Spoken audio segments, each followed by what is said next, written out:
Previous class में refraction through prism था, जिसमें रिफ्रैक्टिव इंडेक्स, रिफ्रैक्टिंग एंगल और एंगल ऑफ मिनिमम डेविएशन, इसके बीच में रिलेशन निकाला था। तो mu is equal to sine A plus delta M by two divide by sine A by two. देख लो, ये रिजल्ट आया था। तो इसी पर हम लोग आगे बढ़ते हैं और इसी को कंटिन्यू करते हैं। इसमें कुछ प्रॉब्लम सेशन भी है।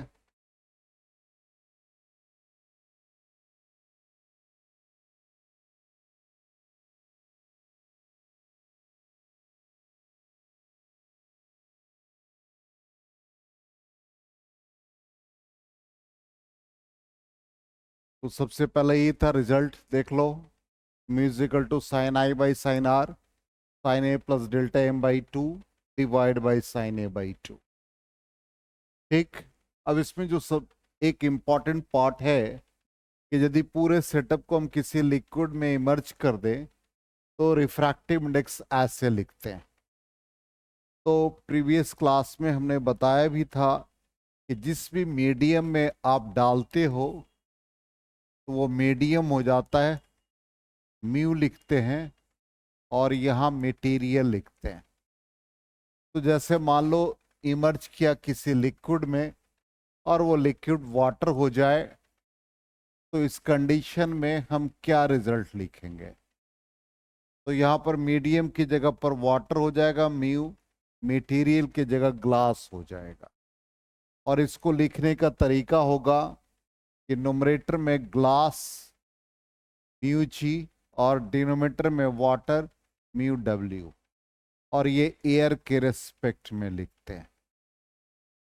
तो यहाँ पर ये जो रिफ्रैक्टिव इंडेक्स है वो रिप्लेस हो जाएगा, जिस मीडियम में डालेंगे वो is equal to sine A plus delta M by two divide by sine A by two. और लेफ्ट हैंड साइड में हम इसके वैल्यू को इस फॉर्म में लिख देंगे। तो ये आ जाएगा A mu G divide by A mu, water के रेस्पेक्ट में ही लिखना है, और ये sine A plus delta M by two divided by sine A by two. इस तरह से इसको लिखा जाएगा। ये लिखने का वे होगा, और प्रॉब्लम भी जब हम लोग बनाएंगे तो इसी तरह से यूज करेंगे। ये पार्ट था कल का। ठीक है। नेक्स्ट है, कहता कंडीशन फॉर नो इमरजेंस। जैसे ये हमारा रिफ्रैक्शन हो रहा है टू द प्रिज्म, और इसमें हमको ये निकालना है कि ये इस इंटरफेस से, जैसे इस इंटरफेस से पास किया और इससे ये पास न करके जो रिफ्रैक्टेड रे है वो इंटरनल रिफ्लेक्शन के फॉर्म में आ जाए, तो क्या कंडीशन आएगा? तो ये हमारा जो एंगल R2 है इंटरनल रिफ्लेक्शन के लिए 40 IR, इस R2 का value greater than critical angle हो, पहला कंडीशन। और हम लोगों ने प्रीवियसली पढ़ा है A is equal to R1 plus R2, और रिफ्रैक्ट और ये क्रिटिकल एंगल को 1 बाई साइन थीटा सी के फॉर्म में लिख देते हैं। तो sine theta C 1 by mu पढ़ा है, तो दोनों तरफ आप साइन ले लो। तो sine R2 greater than sine theta C. अब इसमें R2 का वैल्यू डालोगे तो ये साइन ए माइनस R1 हो जाएगा, और साइन थीटा सी का मतलब 1 बाई म्यू। और ये कंडीशन हम लोग जब ये TIR होगा तो उस कंडीशन में यहां R1 ऑलमोस्ट जीरो, तो R1 को हम जीरो कर दें तभी TIR होगा। तो ग्रेटर देन 1 बाई म्यू, इसका मतलब म्यू क्या आ जाएगा? जल्दी से बताओ। 1 by sine A means cosec A. तो रिफ्रैक्टिव इंडेक्स का value greater than cosec A, ये कंडीशन आ जाएगा तो TIR हो जाएगा, मतलब कंडीशन फॉर नो इमरजेंस। ठीक है, ये सब प्रॉब्लम है। अब इसके बाद कल, क्योंकि सारा चीज बता दिया था लेकिन ये इंपॉर्टेंट पार्ट है, इसलिए देखो sine A greater than sine theta C, mu greater than cosec A, ये कंडीशन याद रखना है। ठीक है, नेक्स्ट आ जाए। अब देखो क्वेश्चन कैसे बनता है। अब यहां पर चूंकि हम सामने फ्लैश कर रहे हैं एंगल का वैल्यू, कल भी क्लास में हमने इस क्वेश्चन को कराया था, तो यहां पर ऑलरेडी हम एंगल के वैल्यू को फ्लैश कर रहे हैं, चूंकि सारा वैल्यूज हम लोगों को गिवन होता है एग्जाम में। अब यहां पर कहता है कि रिफ्रैक्टिव इंडेक्स 1.5 है, रिफ्रैक्टिंग एंगल 60, मतलब ये ए 60 डिग्री।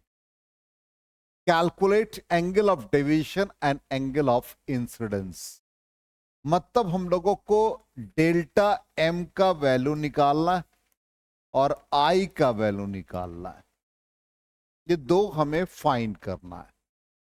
तो हम कंडीशन लेके वही चलते हैं, mu equal to sine I by sine R. हम लोगों ने पढ़ा था ए का वैल्यू R1 प्लस R2।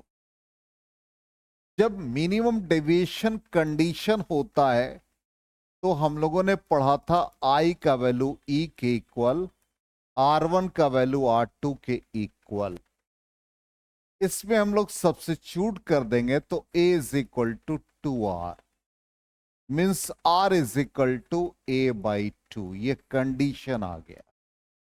अब इस कंडीशन को हम लोग इसमें सब्स्टिट्यूट करेंगे, तो mu equal to sine I, R की जगह पर साइन A/2 हो जाएगा। तो sine I is equal to mu into sine A/2। Refractive index हम लोगों को दे रखा है 1.5, रिफ्रैक्टिंग एंगल 60 है, तो साइन 60/2 मतलब साइन 30 डिग्री, जिसको 1/2 मीन्स 0.5 लिख देंगे, तो ये आ जाएगा 0.75। अब ये एग्जाम में आपको गिवन होता है, वो इस फॉर्म में रहता है, मतलब साइन 0.75 का वैल्यू दिया रहता है। ठीक है, ऐसा लिखा रहेगा, sine inverse 0.75 is equal to 48.6 degree. अब इसके वैल्यू को इसमें डाल देंगे, तो साइन आई मतलब क्या हुआ, आई इधर से निकलेगा तो राइट हैंड साइड में क्या देगा, साइन इनवर्स, ये वैल्यू कितना आ गया 48.6 डिग्री, तो ये मिल गया आई का वैल्यू। फिर हम लोगों ने ये रिफ्रैक्शन थ्रू प्रिज्म में पढ़ रखा था कि delta is equal to I plus E minus A था, तो मिनिमम डेविएशन कंडीशन में क्या था, डेल्टा एम, आई और ई इक्वल है, ये देखो कंडीशन लिखा हुआ है, तो ये क्या बन जाएगा 2i माइनस ए। अब आई का वैल्यू यहां से निकाल चुके हैं 48.6 degree minus refracting angle 60 degree, इसको सिंप्लीफाई करोगे इट इज 37.2 डिग्री। आया समझ में? इस तरह से हम लोग हर क्वेश्चन को सॉल्व करेंगे। तो ये पहला क्वेश्चन था। चलो नेक्स्ट क्वेश्चन, कल करा दिया वो, कल वीडियो भी रिकॉर्ड नहीं हो पाया, वो पता नहीं कुछ प्रॉब्लम था उसमें। अब आ जाए एक glass prism of refracting angle 60 degree, इसमें भी क्योंकि डेटा है इसलिए हम पहले ही फ्लैश कर दे रहे हैं। इसको कहता है कि हम वाटर में इमर्ज करते रहे जिसका रिफ्रैक्टिव इंडेक्स इतना है, calculate the angle of minimum deviation. तो एंगल ऑफ मिनिमम डेविएशन तो फॉर्मूला वही है, mu is equal to sine A plus delta M by 2 divided by sine A by 2। और अभी देखो किसमें इमर्ज किया, इस वाटर में किया, तो क्या बताया था यहां पर वाटर म्यू जी, जिसका वैल्यू क्या सिखाया था, म्यू जी एयर के रेस्पेक्ट में, म्यू वाटर एयर के रेस्पेक्ट। राइट हैंड साइड में क्या आ गया, साइन ए का मतलब 60 डिग्री, और डेल्टा एम निकालना है, डिवाइड बाय नीचे साइन 60 बाई 2 30 0.5। अब इसी तरह से ये sine 60 plus delta M whole divided by 2 is equal to क्या आ गया, न्यूमरेटर में देखो क्या है, A mu C 1.5, left side में सॉरी, ए म्यू डब्ल्यू 1.33, और ये इसके साथ क्रॉस मल्टीप्लाई 0.5। इसको हम लोगों ने कल सॉल्व करके निकाला था, कितना आया था जल्दी बताना, ये पूरा 0.56 था। चलो, तो sine 60 degree plus delta M by 2 और 0.56, कितना एंगल आया था साइन का, 66 कंफर्म, हाँ 0.56 साइन 30 डिग्री 33 डिग्री। चलो अब दोनों तरफ से साइन को एलिमिनेट करो, और 2 डिवाइड यहां मल्टीप्लाई हो जाएगा, तो डेल्टा एम कितना आ गया, माना 60 डिग्री 6 डिग्री के अप्रॉक्स, ठीक है, वो 8.6 है एक्यूरेट वैल्यू, कल हम लोगों ने रफ ऐसे कैलकुलेट किया था, तो इस तरह से ये वैल्यू आ गया। ठीक है, नेक्स्ट क्वेश्चन, नेक्स्ट क्वेश्चन कहता है at what angle should a ray of light be incident on the face of a glass prism of refractive index, और रिफ्रैक्टिंग एंगल कहता 60 degree so that it suffers TIR। ठीक, अब यहां पर देखो कितना एंगल, ऐसे हम रे डायग्राम सिंपल बना रहे हैं, यही हमारा प्रिज्म, यहां से रे ऑफ लाइट इंटर किया, ये हमारा नॉर्मल, यहां रिफ्रैक्शन, यहां नॉर्मल, अब TIR होगा तो ये इसी मीडियम में रह गया, इसका मतलब ये एंगल हमारा आई, ये R1 और ये R2। ठीक, अब यहां पर R2 का मतलब क्या हो गया, R2 must be greater than critical angle, तो क्रिटिकल एंगल हमको चाहिए, तो क्रिटिकल एंगल निकालने के लिए क्या करेंगे,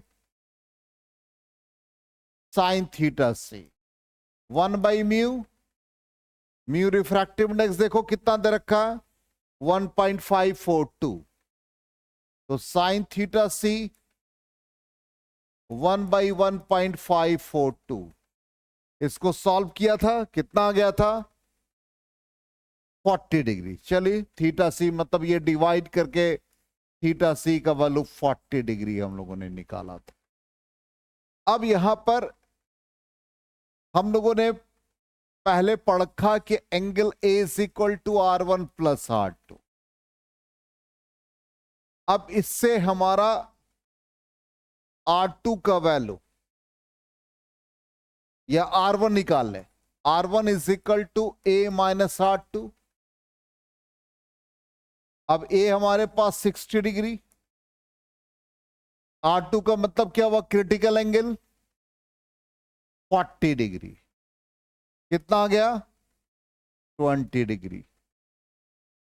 ठीक, मिल गया हमको R1 का वैल्यू, हमको एंगल चाहिए, क्योंकि R1 मिलेगा तभी तो आई पता चलेगा, क्योंकि रिफ्रैक्शन इस सरफेस पे हो रहा है। इसलिए हम लोगों ने R1 निकाला। अब यहां पर यूज कर लो Snell's law, mu is equal to sine I by sine R1। तो sine R1 is equal to sine I by refractive index. तो साइन I कितना निकाला, साइन I निकालना है, सॉरी उल्टा हमको I निकालना है, इसलिए I अननोन कर लेंगे। तो sine I is equal to mu sine R1। Mu कितना है 1.542 और साइन R1 का वैल्यू कितना है साइन 20 डिग्री, जो कि 0.342 होता है, 342। और ये इसको हम लोग सॉल्व करेंगे तो ये 30 डिग्री आ जाएगा। इस तरह से ऐसे क्वेश्चन को हम लोग सॉल्व करेंगे। चलो नेक्स्ट आ जाए। इस सब कल क्लास हम लोगों ने ले लिया था। अब देखिए कुछ ऑब्जेक्टिव क्वेश्चन। कहता है एंगल बिटवीन, कल भी पूछा था, आज फिर वो क्वेश्चन रिपीट हो रहा है। The angle between the emergent ray and the incident ray, angle of deviation होता है, ठीक। As the angle of incidence increases, तो हम लोगों ने डेल्टा पढ़ा डेविएशन पाई माइनस 2i। तो आई के वैल्यू को इंक्रीज करते हैं तो डेविएशन क्या होता है, डिक्रीज करता है, बी ऑप्शन आ जाएगा। चल, तो ये पार्ट हमारा कंप्लीट हो गया। अब नेक्स्ट है डिस्पर्सन बाय प्रिज्म। ऑलरेडी हम लोग जानते हैं, इसको कहते हैं phenomenon of splitting of white light into its component colours या कंस्टिट्यूएंट कलर्स, और वो 7 कलर्स में इसको स्प्लिट कर देता है व्हाइट लाइट को। यही प्रिज्म का बिहेवियर होता है, इसी को हम लोग डिस्पर्सन ऑफ लाइट कहते हैं।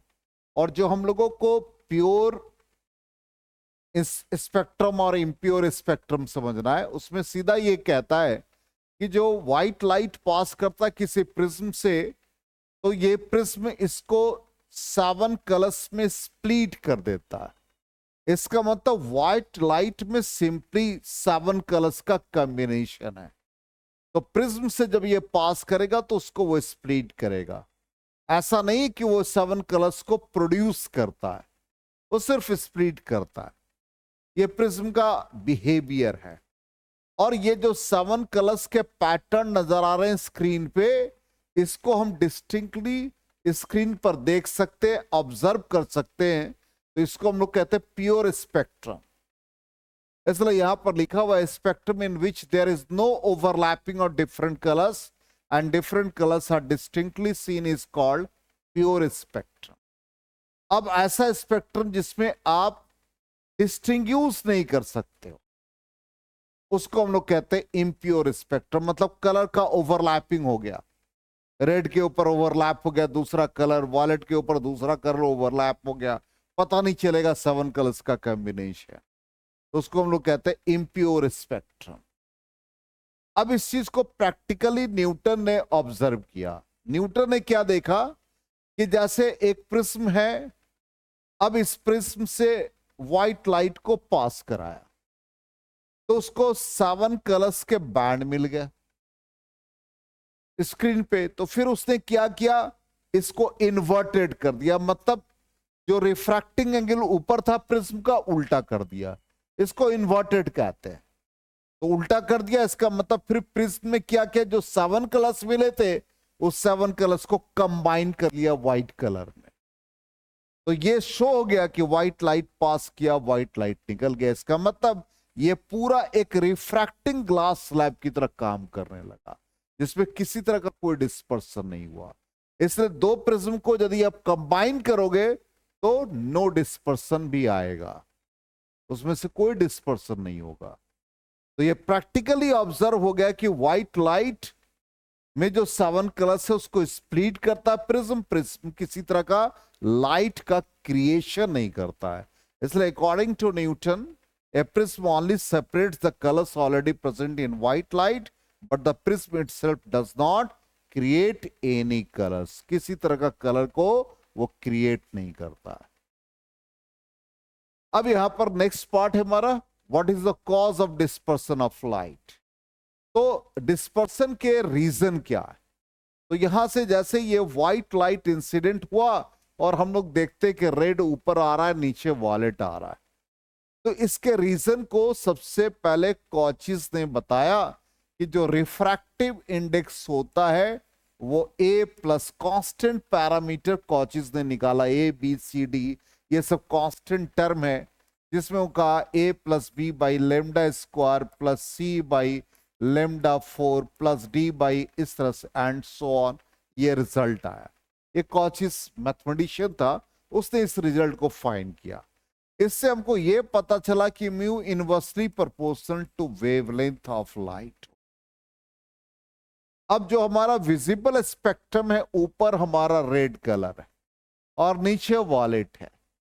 हम लोग जानते हैं कि रिफ्रैक्टिव इंडेक्स रेड का वॉलेट से ज्यादा होता है।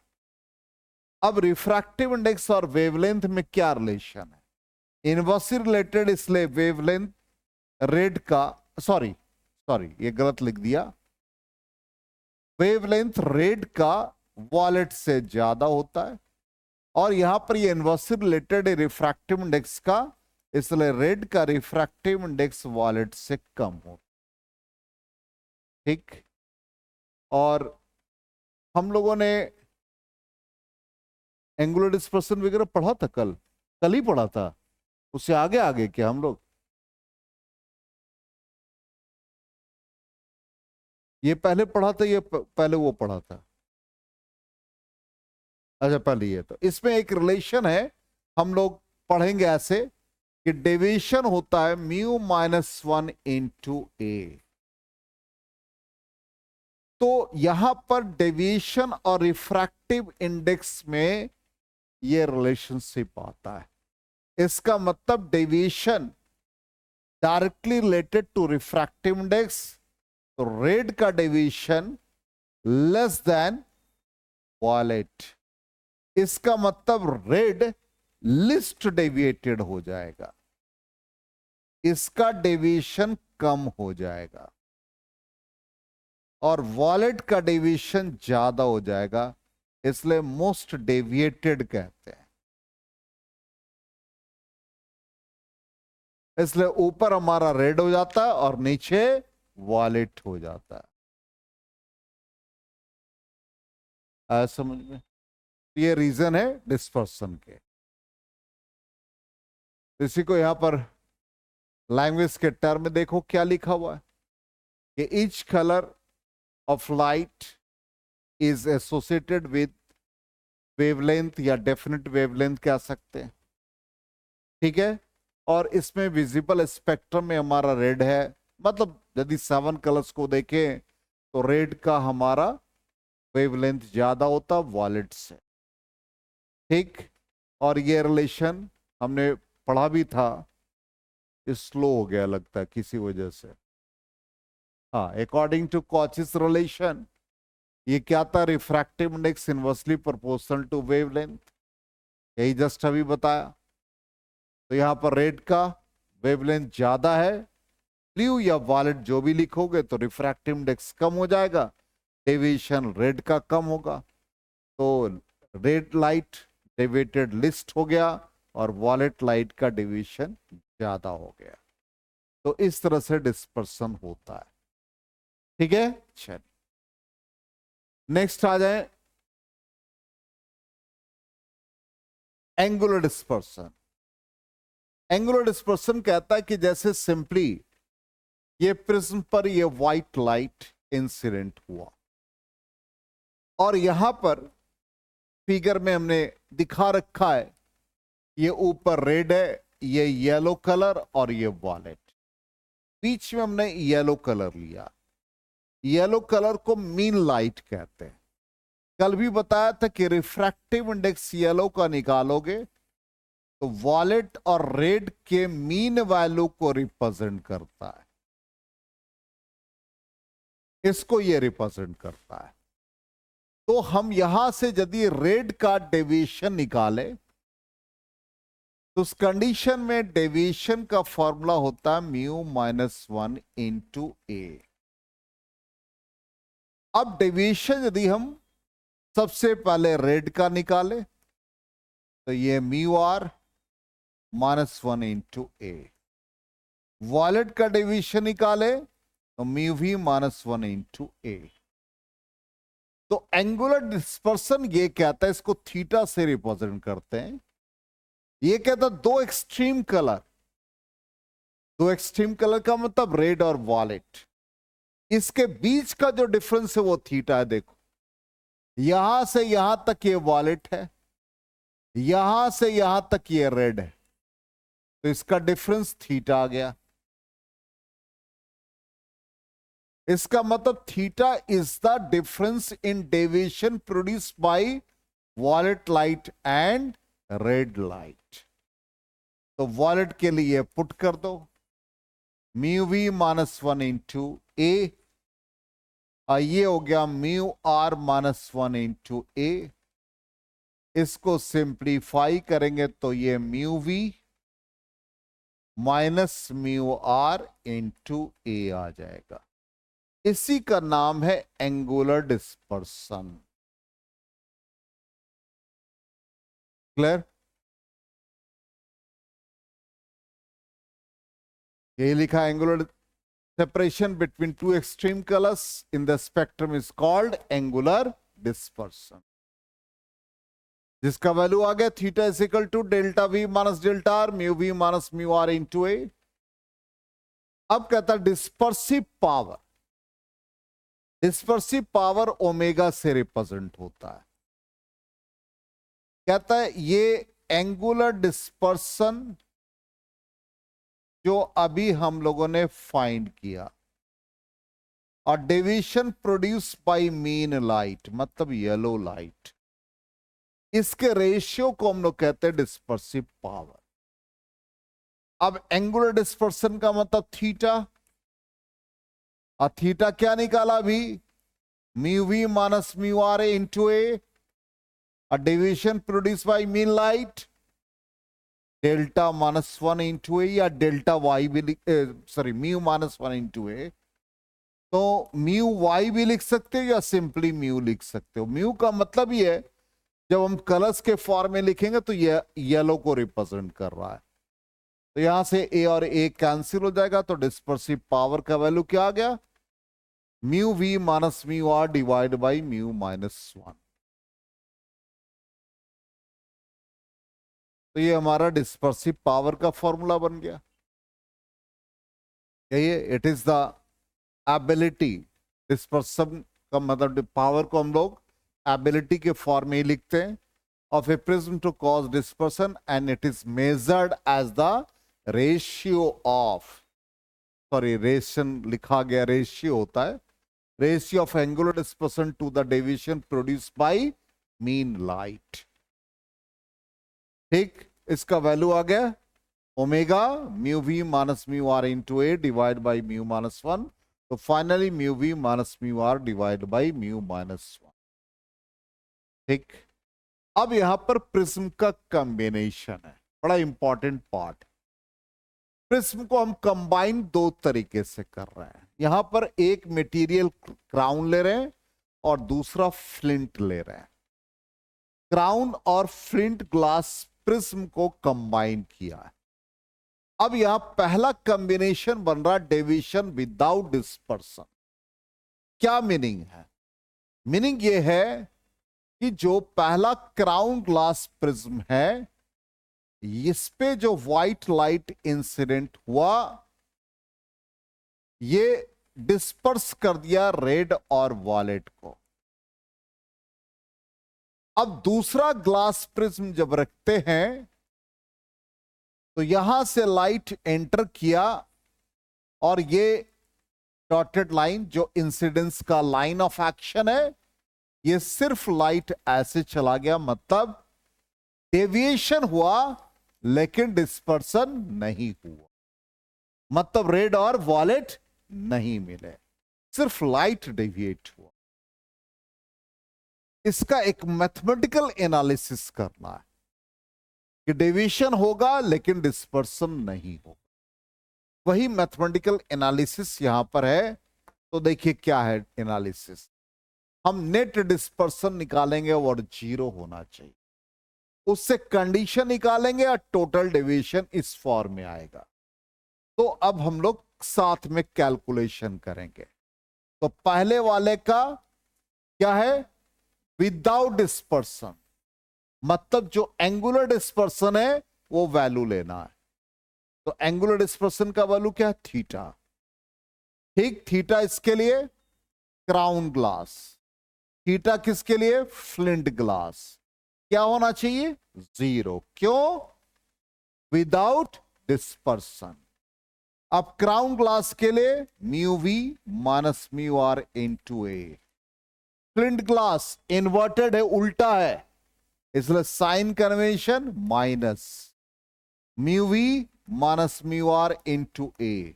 अब दोनों का सब्सक्रिप्ट एक ही लग रहा है, इसलिए हम लोग क्या करेंगे, क्राउन ग्लास के लिए ऐसे रहने देंगे और फ्लिंट के लिए डैश लगा देंगे, इज इक्वल टू 0।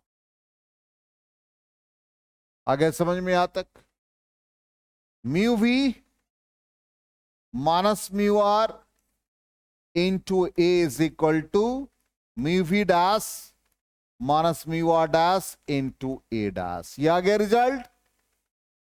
अब क्या कहता है, डेविएशन होगा, तो deviation produce bye crown glass and deviation produce bye flint glass, ये हमको निकालना है। ठीक, क्राउन ग्लास के लिए deviation mu minus 1 into A, flint का डेविएशन क्या ले ले, delta dash minus 1 into A dash, और ये साइन माइनस क्यों, इन्वर्टेड है। ठीक है यहां तक क्लियर।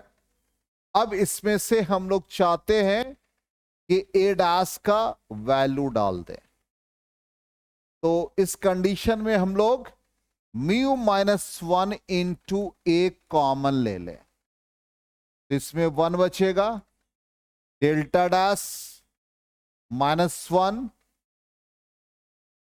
ओ सॉरी म्यू डैश माइनस 1, थोड़ा कभी कभी जल्दबाजी में गलती लिखा जाता है।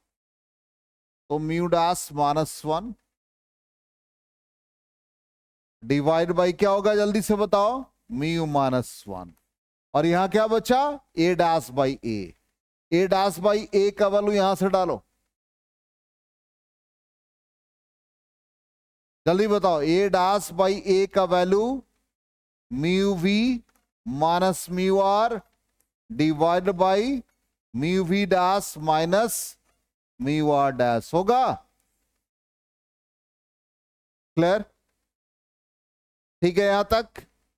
अब ये म्यू डैश माइनस 1 को नीचे ले आओ, इधर लिख रहे लेफ्ट साइड में, म्यू माइनस 1 इंटू ए, और ये 1 minus mu V minus mu R, और ये इसके डिनोमिनेटर में म्यू माइनस 1 रहने दो, और ये राइट साइड में जो mu V dash minus mu R dash है, इसका म्यू डैश माइनस 1 डिनोमिनेटर में आ जाएगा। बोलो यस नो, अरे न्यूमरेटर में है, इसको हम डिनोमिनेटर में यहां ला सकते हैं। तो ये क्या बन गया, डेल्टा, ये क्या बन गया बताओ, ओमेगा। ये किसका ओमेगा बना,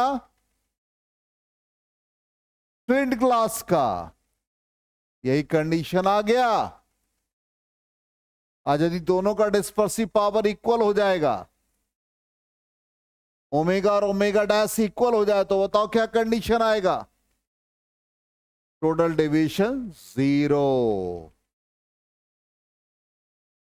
आ गया समझ में, ये कॉम्बिनेशन आपसे पूछा जा सकता है। चलो नोट कर लो जल्दी से, फिर हम लोग दूसरे वाले पार्ट पर भी आएंगे।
हो गया?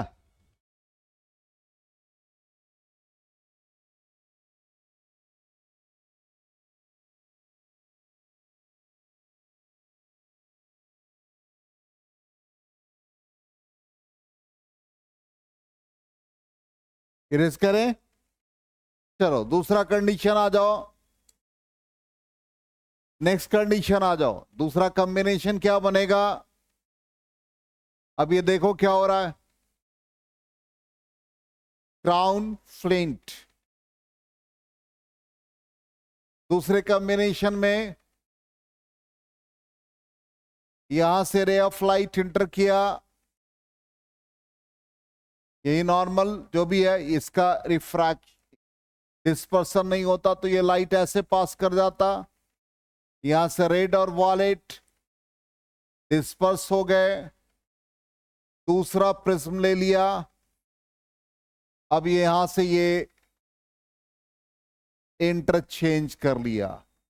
नीचे रेड हो गए और ये वॉलेट क्या हो गया भाई? लाइट डिस्पर्स हो गए। इसका मतलब क्या हुआ? क्या कॉम्बिनेशन बन गया? डेविएशन नहीं हुआ, डिस्पर्सन हुआ। तो कंडीशन बन गया डिस्पर्सन विदाउट डेविएशन। आ गया समझ में? चलो अब देखो ये कंडीशन आ गया। डेविएशन, इसका भी नाम वही लिखा गया। हाँ डिस्पर्सन हुआ, सॉरी, डिस्पर्सन हुआ विदाउट डेविएशन। इसका मतलब डेविएशन जीरो। चलो डेविएशन जीरो, तो delta crown, delta flint zero होगा। डेल्टा का formula mu minus one into A, इसका mu dash minus one into A dash zero, mu minus one into A, mu dash minus one into A dash. आ गया condition. अब आ जाओ dispersion. Dispersion किसका? Crown का। दूसरा flint का। Dash नहीं, सिंपल फ्लिंट ही लिखते हैं क्या?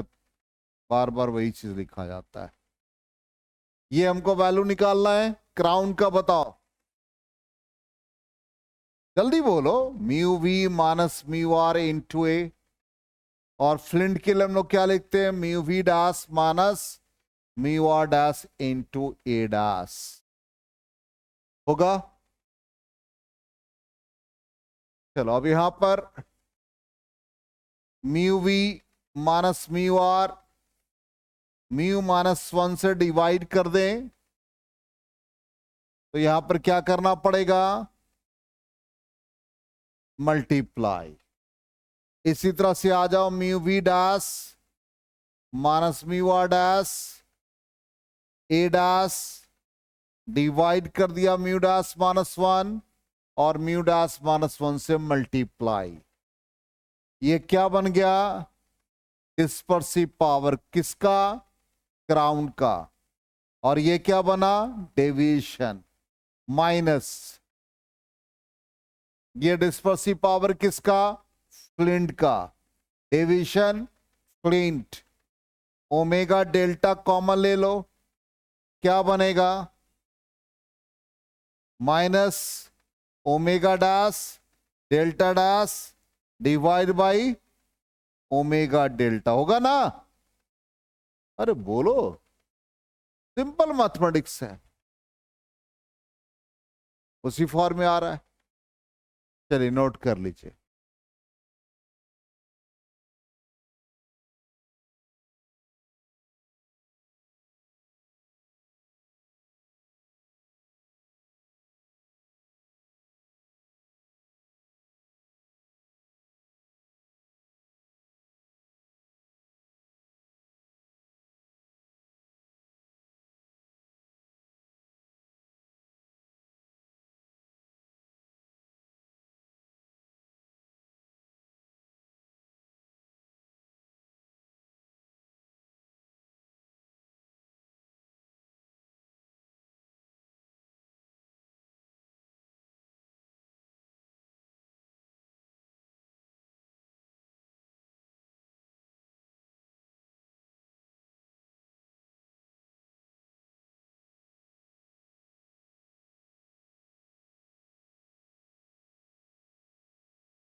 हो गया? चलो यहां तक करो, ये कंप्लीट हो गया। तो नेक्स्ट क्लास में स्कैटरिंग ऑफ लाइट।